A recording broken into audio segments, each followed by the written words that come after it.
موقعی که ما شروع کردیم کمابیش همسن سال بودیم دیگه و دو تا جوان مثلا 25-6 ساله. بعد هر دو تامون هم این جریان مثلا اینجوری رفته بود و خیلی چیز بود دیگه، خیلی جالب بود.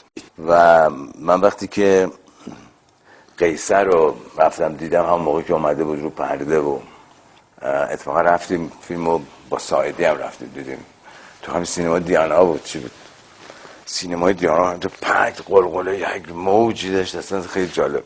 برای اولین بار بود که تو سینمای ایران میدونی یه مثلا داستان شسته رفته‌ای که اول داره وسط داره دیولپمان داره نمیدونم تمام قوانین فیلمنامه ایش درسته و یه ضرب آهنگ خیلی قشنگ میره جلو. یه سوال بپرسم؟ چه سوالی بپرسم؟